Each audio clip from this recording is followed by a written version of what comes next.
Muy bien, muchachos, gracias por reconectarse. Bienvenidos a esta segunda parte de la sesión.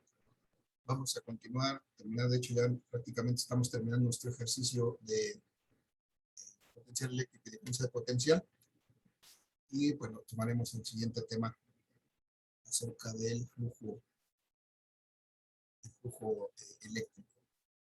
Voy a compartir mi presentación nuevamente, muchachos. Vamos a seguir revisando este ejercicio que estábamos haciendo de potencial eléctrico.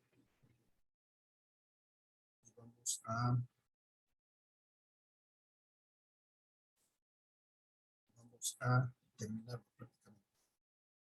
Entonces, estábamos calculando el potencial eléctrico debido a la carga 2 en este punto B. Y nos hacía falta, de hecho, en lo que vamos a hacer en este momento, calcular el potencial eléctrico de la carga 3 en el punto B. Es lo que nos faltaría para poder determinar el potencial eléctrico total en el punto B. Muchachos, la pregunta es, ¿cómo lo calculo? ¿Es K por qué más y por qué más? Por la carga 3 sobre R3 muy bien. La carga 3 B. sobre la distancia de la carga 3 al punto B, R3B. Y ahora vamos a escribir simplemente sus valores, 9 por 10 a la 9, entonces metro cuadrado, un cuadrado, por la carga 3, muchachos, ¿cuánto vale la carga 3? Dijimos menos 20, ¿no? Menos 20 20 y por 10 a la menos 12 columns. 10 a la menos 12 columns. Y la distancia 3 al punto B. 5 por 10 a la menos 2 metros. Igual, la misma que en los otros casos, 5 por 10 a la menos 2 metros. Muy bien, gracias. 5 por 10 a la menos 2 metros. Hacemos esta operación. Entonces, 9 por 20 me da 180 entre 5, 36. Menos 0.36. Ajá, en principio antes de eso es menos 36, ¿no? Menos 36 por 10 a la menos 1. Sí. 36 por 10 a la menos 1, y luego si quitamos este exponente, se me quedan menos 3.6. 3.6 volts. Ahí está. Entonces, ahora sí tenemos ya las tres potenciales que necesitamos para calcular mi potencial total eléctrico total en el punto B. Vamos a hacerlo. Simplemente vamos a sustituir aquí el potencial del 1 al B, este que calculamos, es de menos 1.8 volts. A eso le vamos a sumar el potencial del punto 2 al B, que fue 0.9 volts. A eso le vamos a sumar el potencial eléctrico del punto 3 al B, que es menos 3.6 volts. Menos 4.5.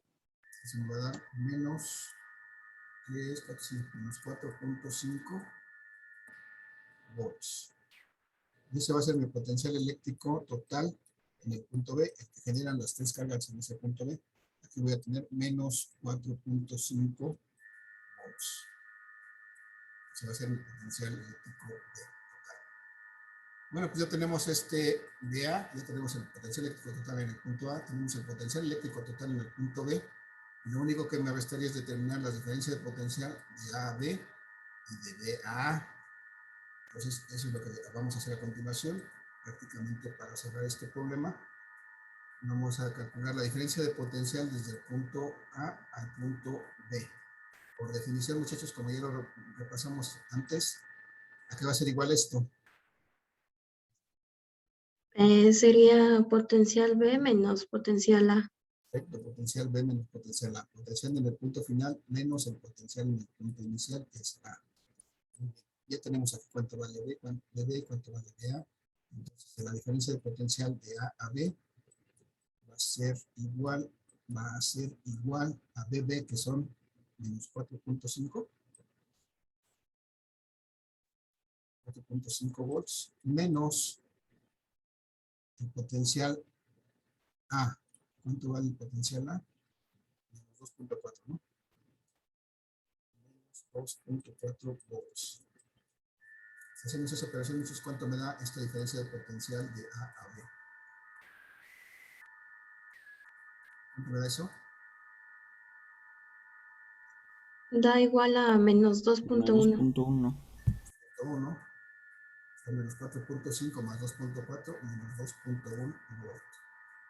¿Qué me dice este resultado, muchachos? Pues que cuando voy desde el punto A hasta el punto E, mi potencial se reduce en 2.1 volts. Vamos a ver si es cierto. En el punto A tenía 2.4. Y si voy de A a B,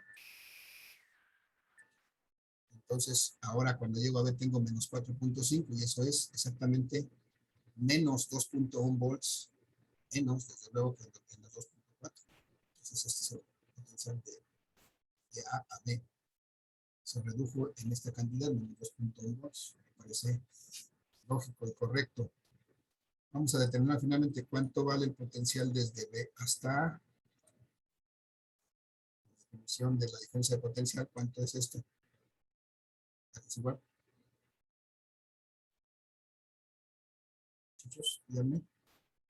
Sería potencial A menos potencial B. Perfecto. Potencial A menos potencial B. Gracias, Daniela. Exactamente al contrario. Entonces, este potencial, diferencia de potencial del punto B al punto A, va a ser exactamente igual a A, que es de menos 2.4 menos el potencial en B, que va a ser de menos 4.5.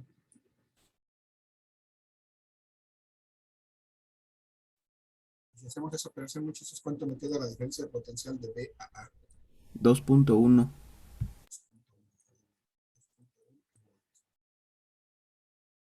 Y entonces esto me dice que cuando voy del punto B al punto A, cuando voy ahora en esta dirección, mi potencial aumenta, porque este es un resultado positivo, aumenta 2.1 volts, y lo vemos, creo que lo vemos claramente. Si aquí tenía menos 4.5, y llego a este punto donde tengo menos 2.4, pues entonces efectivamente estoy aumentando 2.1 volts.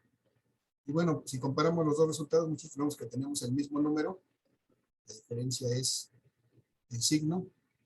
En una dirección el potencial aumenta, en otra dirección el potencial disminuye, pero tienen el mismo valor neto. ¿Ves? Y con eso concluiríamos, muchachos, este ejercicio. Ya terminamos la diferencia de potencial en los dos sentidos, determinamos el potencial en cada punto que fue necesario para hacer eso. Y bueno, así más o menos sería la mecánica para resolver un problema de este tipo. Muchachos, dudas, preguntas, comentarios. No. ¿No? No, profe.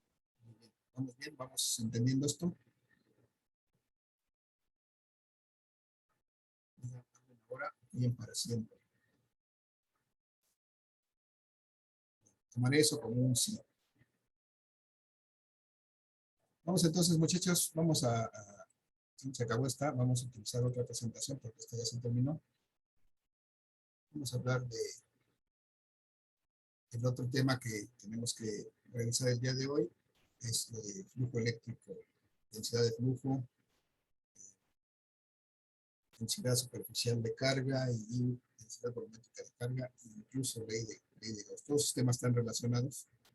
Son sencillos. Vamos a ver qué vamos a tratar de entenderlos. Voy a compartir entonces mi presentación. Muchos permítanme, tengo que cerrar la otra porque si no me da la pena.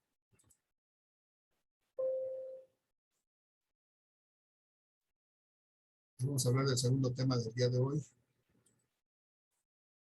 Decía yo que es flujo eléctrico. Voy a compartir la otra presentación donde tengo el tema de flujo eléctrico. Si es que lo encuentro. Acá está.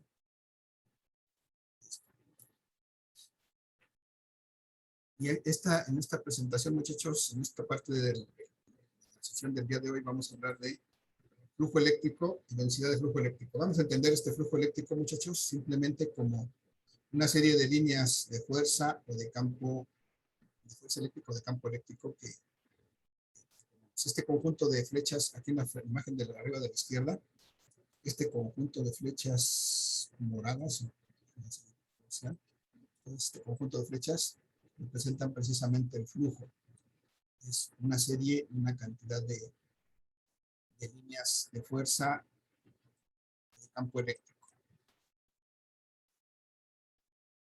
Y entonces, cuando esas líneas de fuerza atraviesan una cierta superficie, como esta que está aquí, se puede determinar una densidad de cargas. Si hacemos la relación de este número de líneas de fuerza entre esa área que atraviesan esas líneas de fuerza, pues podemos encontrar algo que se llama la densidad de flujo, así como existe, por ejemplo, la densidad poblacional, muchachos. ¿Alguien sabe qué es la densidad poblacional? ¿A qué se refiere la densidad poblacional? Son en los lugares donde se concentra más población. Ajá.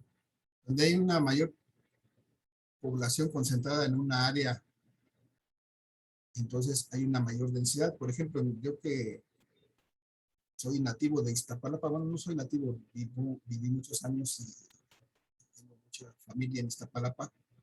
Pues la densidad de población en Iztapalapa no es la misma que existe, por ejemplo, en Milpalta, ¿no? Pues aunque las dos son grandes en espacio, hay mucha más gente en Iztapalapa que en Milpalta. Si las dos tuvieran el mismo espacio y comparáramos su población contra su área, pues veríamos que Iztapalapa es mucho más densamente poblada que Milpalta. Entonces, eso es lo mismo aquí. Si hay muchas más líneas que pasan una misma área, pues entonces esta densidad de flujo es mayor. Bueno, ese es el concepto de la densidad de flujo. Si hay poquitas líneas que pasan por esta misma área, entonces tenemos una densidad de flujo menor. Y simplemente esta densidad de flujo es dividir la cantidad de líneas que pasan por una área, a través de un área. Ese es el concepto de densidad de flujo. Vamos a retomar adelantito, aquí está escrito. Y luego lo que me muestran las otras imágenes, muchachos, es precisamente algunas características de este flujo. Este flujo puede, si nosotros lo podemos encerrar, este flujo en una superficie imaginaria, entonces determinar si este flujo es positivo o si es negativo, dependiendo cuál sea su dirección. Al interior o al exterior de esta superficie imaginaria. Ahorita vamos a pasar a revisar eso. Y bueno, por acá en la lámina, en la imagen del lado derecho, muchachos, tenemos una carga eléctrica que se hace, encerramos dentro de una superficie que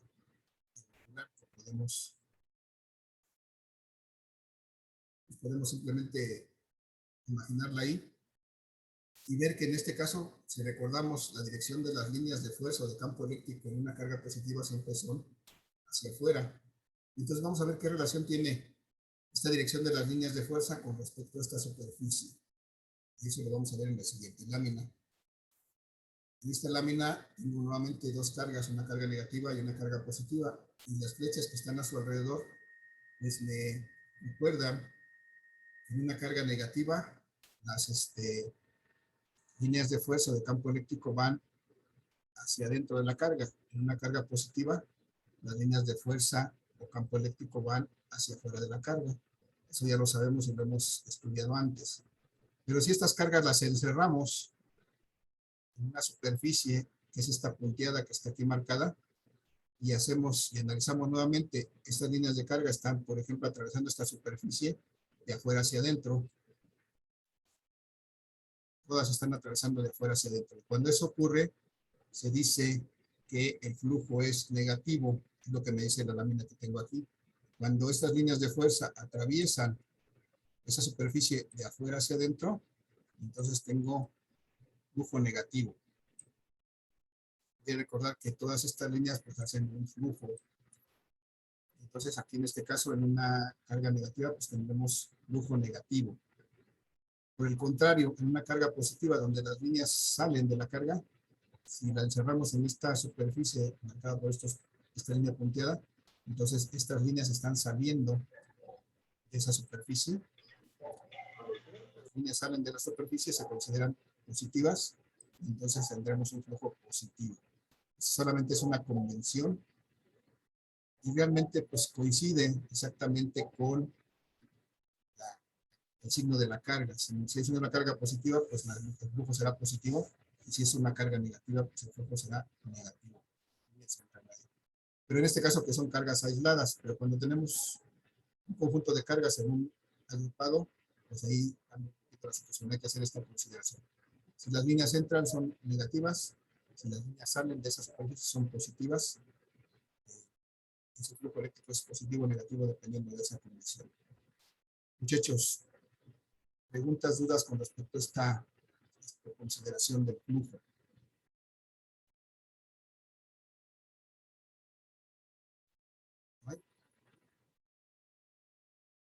No. ¿Está clarísimo como el agua? Tomaré eso como un sí. Bien, muchachos. Entonces vamos a ver que decía que si hacemos estas líneas atravesar una cierta superficie, podríamos calcular una densidad de flujo. Ya lo hicimos, de hecho, desde la lámina anterior. Entonces, esto que asuré, en otro sentido, es un área en la cual atraviesan una cierta cantidad de líneas de fuerza. Entonces, podemos calcular una cantidad que se llama la densidad de flujo. Desde luego, porque estamos dividiendo flujo entre líneas de flujo entre área. De esa manera podemos calcular la densidad de flujo. Si hay más líneas aquí atravesando esta misma área, pues habrá una densidad mayor. Si hay menos líneas atravesando esta misma área, habrá una densidad de flujo menor. Y entonces vamos a ver que existe una relación entre la densidad de flujo, esta que acabamos de ver aquí, el campo eléctrico. Para empezar, los dos son vectores. La densidad de flujo y el campo eléctrico son cantidades físicas que se pueden expresar en las mismas unidades, en este caso en líneas de fuerza. Tanto el campo eléctrico como la densidad de flujo se pueden expresar en líneas de fuerza. Y ambas varían en forma proporcional, es decir, si aumenta el campo eléctrico, aumenta la densidad de flujo. Si disminuye el campo eléctrico, disminuye la densidad de flujo. Es decir, si aumenta el campo hay más líneas, si disminuye el campo hay menos líneas. Y bueno, hay una proporcionalidad directa entre estas dos cantidades físicas. Una que es la densidad de flujo y otra que es el campo eléctrico. Ya vimos aquí cómo podemos calcular la densidad de flujo dividiendo el flujo eléctrico entre el área normal, es decir, la superficie que atraviesan esas líneas de flujo. Y eso es proporcional a qué tan intenso sea el campo eléctrico. Es esta E. Y entonces, para que convirtamos esta proporcionalidad en una igualdad, necesitamos introducir una constante para convertirla en una ecuación. Esa constante precisamente es la permitividad del medio en donde se efectúa esta interacción o esta medición de ese flujo. Y entonces, si es aire vacío, sabemos que la permitividad del medio es esta epsilon 0, que es la permitividad absoluta del aire vacío. Y entonces, si colocamos esta constante aquí, convertimos esto en una ecuación que nos dice que la densidad de flujo pues, es el producto de la permitividad del medio por el campo eléctrico que genera una carga, un cuerpo cargado en ese punto. Y bueno, si recordamos, muchachos, esta es la permitividad absoluta del aire vacío, que es epsilon 0. Y cuando un cuerpo un medio tiene una permitividad diferente, una permitividad E, pues esa permitividad la podemos determinar en el producto de la permitividad relativa y la permitividad del vacío, del aire del vacío. Entonces, otra forma de expresar esta misma relación es, en vez de utilizar solamente la permitividad del vacío, es utilizar esto que es la permitividad absoluta de cualquier medio. Entonces, para cualquier otro medio se cumple esta relación.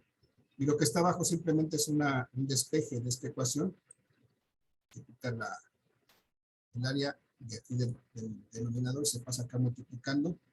Y entonces tenemos esta expresión matemática que me dice que yo puedo calcular el flujo eléctrico Si conozco la permitividad del medio, en este caso aire vacío, si conozco el campo eléctrico que está presente en esa área, y si conozco un área normal, es decir, una superficie que está siendo atravesada por ese campo eléctrico, de esa manera puedo calcular el flujo, es decir, el número de líneas de fuerza que están atravesando esa área.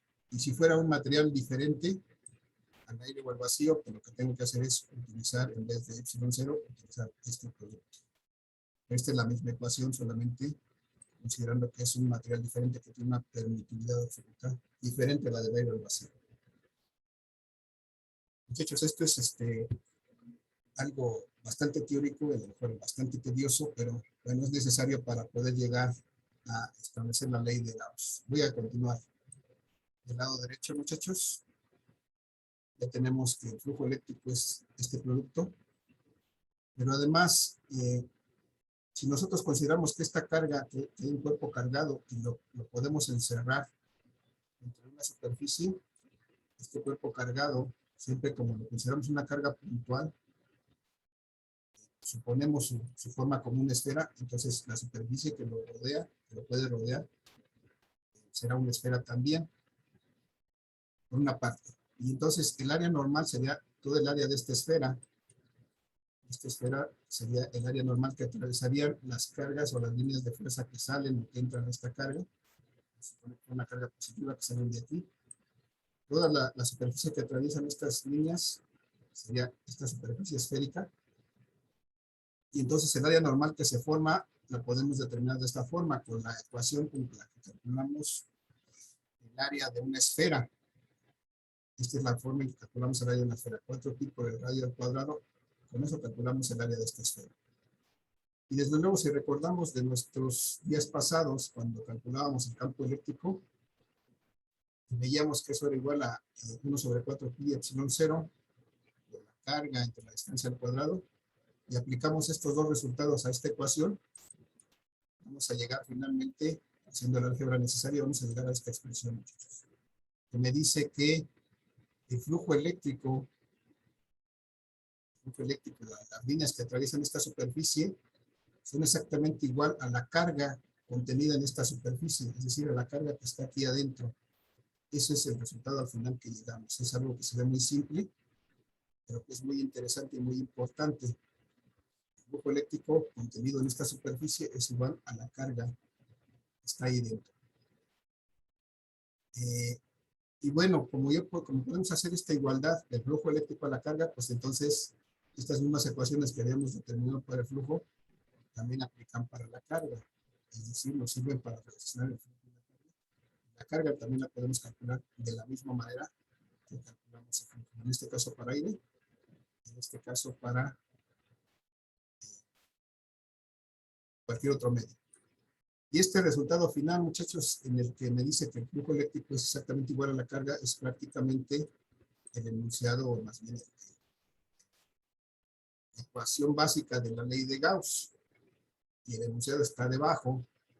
Lo que me dice esta ley de Gauss es que la suma algebraica de las líneas de fuerza que salen y que entran en una superficie cerrada es igual a la suma algebraica de las cargas eléctricas encerradas en esa superficie. Entonces, de manera más general, está esta ecuación que está aquí abajo. Esto es la ley de Gauss. La suma de las líneas de flujo eléctrico son igual a la suma de las cargas contenidas en una superficie gaussiana, que es una superficie imaginaria que ponemos alrededor de un cuerpo cargado. Vamos a tratar de aterrizar un poquito esto, porque como que ya nos elevamos demasiado, ya de pronto cuesta trabajo entender estas ideas, yo lo sé, y vamos a tratar de, con un ejemplito muy sencillo, de clarificar esto. Aquí tengo este ejemplo de la ley de Gauss, muchachos. Cualquier cuerpo cargado yo lo puedo rodear de una superficie arbitraria, una superficie imaginaria que no existe, pero yo lo puedo suponer está ahí. Y entonces, si yo rodeo un cuerpo cargado con una con una superficie imaginaria puedo aplicar la ley de Gauss. Y puedo aplicar la ley de Gauss para determinar cuánto vale la carga que está contenida en esa superficie imaginaria y arbitraria que yo puedo crear alrededor del cuerpo cargado. Entonces, aquí está el enunciado, aquí está la ecuación de la ley de Gauss que me dice que la sumatoria de los flujos es exactamente igual a la sumatoria de las cargas. Entonces vamos a tomar, muchachos, aquí me dice, vamos a dejar la superficie A para el final. Vamos a tomar la superficie B, por ejemplo. Aquí, en este esquemita que tengo arriba, esta superficie B es esta que estoy resaltando de nuevo con azul. Esta superficie gaussiana imaginaria con la que estoy encerrando este cuerpo cargado que tiene dos cargas negativas. Me dice la ley de Gauss que la sumatoria de flujos es igual a la sumatoria de las cargas. Entonces, los flujos son las líneas de fuerza que entran o que salen de este cuerpo. Y vemos, muchachos, aquí tenemos una línea que entra de este lado y aquí tenemos otra línea que entra. Entonces, tenemos dos líneas que entran. ¿Cómo son las líneas que entran a una superficie? ¿Son positivas o negativas? Positivas. De nuevo, están entrando a la superficie, están entrando hacia la carga. Eso es una característica de qué cargas, las positivas o las negativas.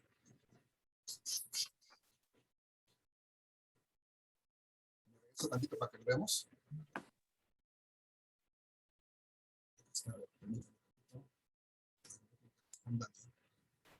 Presentación, porque estamos haciendo referencia a esto. En una superficie donde entran las cargas o las líneas de fuerza, donde entra la línea de fuerza, esto es un flujo negativo. En una superficie donde sale la línea de fuerza, es un flujo positivo. ¿Ya lo vimos? Vamos de nuevo allá. La presentación. Vamos allá. Entonces, esta superficie B, muchachos, tenemos una línea que entra y otra línea que entra. Cada una es un negativo, porque las líneas entran. Entonces, aquí tenemos un flujo de -2. La suma de los flujos es -2. Y porque tengo 0 líneas que entran y 0 líneas que salen y 2 que entran. Entonces, la sumatoria de las que entran y las que salen me da -2. Y entonces, como me dice que la sumatoria de las líneas de flujo es igual a la sumatoria de las cargas, entonces yo puedo determinar que efectivamente la carga de que está encerrada en esa superficie es de -2, de acuerdo con la ley de Gauss. Y bueno, si lo ve aquí físicamente, gráficamente vemos que efectivamente aquí tiene dos carguitas negativas, dos signos negativos, eso me indica dos cargas negativas. Entonces, pues como que es un resultado lógico. Pero vamos a ver otros casos. Por ejemplo, la superficie C. Vamos, chequen, es esto que voy a resaltar. Lo voy a resaltar en otro color para que se vea. Por ejemplo, el morado. Esta superficie C es una superficie gaussiana, arbitraria, que encierra ahora dos cuerpos cargados. Y nuestro interés al encerrarla en esta superficie gaussiana es determinar exactamente cuál es la carga contenida, la carga neta contenida entre esta superficie, en donde hay dos cuerpos cargados. Muchachos, entonces, de acuerdo con la ley de Gauss que está aquí, dice que la suma de los flujos eléctricos es igual a la suma de las cargas. Muchachos, aquí tengo una carga que sale, es un negativo. Aquí tengo dos cargas que entran, dos líneas de flujo que entran, son dos positivos. Entonces tengo en la superficie C, perdón, tengo una que sale, es un positivo, y tengo dos que entran, es un negativo. Entonces tengo +1, que es la línea que entra, -2, que es la línea que sale, y entonces me da como resultado -1, digo +1 menos 2, me da -1. Y entonces, aplicando esta ley de Gauss, eso me dice que la carga neta encerrada en este cuerpo es de 1. La carga neta, si vemos aquí, tenemos 4 cargas negativas y 3 cargas positivas. Entonces, porque si restamos estas 4 cargas negativas, 3 de ellas se van a anular por estas cargas positivas y solamente me va a quedar un excedente de la carga negativa, que es precisamente lo que me dice aquí. Bueno, aquí porque las veo y las puedo contabilizar, pero si no, para eso me es útil la ley de Gauss, para determinar la carga neta cerrada en esta superficie gaussiana imaginaria y arbitraria que puedo trazar entre dos cuerpos, en este caso dos cuerpos cargados. Muchachos, preguntas, dudas, comentarios. ¿No? Por ahora no, profe. Ok, es un tema medio espinoso, medio escabroso, pero finalmente necesario. Vamos a hacer finalmente, muchachos, que pase la superficie A. La superficie A es esta que está aquí. Es una superficie igual, arbitraria e imaginaria, y que aplicando la ley de Gauss me permitiría determinar cuál es la carga neta encerrada en esta superficie. A simple vista, muchachos, yo les preguntaría, ¿cuál es la carga neta que está encerrada en esta superficie? ¿La pueden ver? ¿Cuánta carga hay encerrada en esta superficie? ¿Alguien lo ve? ¿Cuántas cargas están ahí encerradas en esta superficie? No es pregunta. 4. Hay 4, hay líneas, pero ¿cuántas cargas hay aquí adentro? ¿Cuántos signos más o cuántos signos menos hay aquí adentro? Ninguno. Uno, ¿verdad? Ninguno. Ninguno. Entonces esta superficie no encierra ninguno, pero eso lo podemos, digamos, comprobar con esta ley de Gauss. Si vemos, si hacemos la sumatoria de líneas de flujo, tengo 4 líneas de flujo que entran. Y si me acuerdo, esas 4 líneas de flujo que entran son 4 negativos. Entonces tengo aquí menos 4 que entran. Y tengo 4 líneas de flujo que salen. Y si me acuerdo de esa definición del flujo, pues las líneas que salen son positivas. Entonces tengo aquí más 4. Y si tengo 4 que entran y 4 que salen, entonces tengo esto. Mi carga neta es 0. Y entonces, si aplico la ley de Gauss, entonces pues automáticamente sé que la carga contenida es 0. Y de hecho aquí lo puedo ver muy gráficamente que no hay ninguna carga dentro de esta superficie que yo tracé. O sea, es un rollo un poco tanto teórico, pero interesante e importante. Bueno, vamos a acabar de ver esto, muchachos. Si nosotros trazáramos alrededor de una carga que consideramos esférica, todos los puntos a su alrededor, podemos trazar una superficie gaussiana que es exactamente igual a una esfera. Y esto ya lo habíamos platicado desde que vimos potencial eléctrico. Y entonces, esta superficie va a contener toda la carga que esté dentro de esta esfera. Toda la carga contenida en esta esfera, que tenga esta esfera, esta carga dentro va a estar en esta misma esfera. La podemos determinar por medio de la ley de Gauss, la carga contenida en esta esfera. Pero a veces no es necesario o no es útil determinar toda la carga que está contenida en un elemento. Porque, por ejemplo, si tenemos un cuerpo cargado como este que está aquí, vamos a poner este es un cuerpo cargado positivamente, es un cuerpo alargado, podría ser un conductor eléctrico o algo que tiene una carga positiva.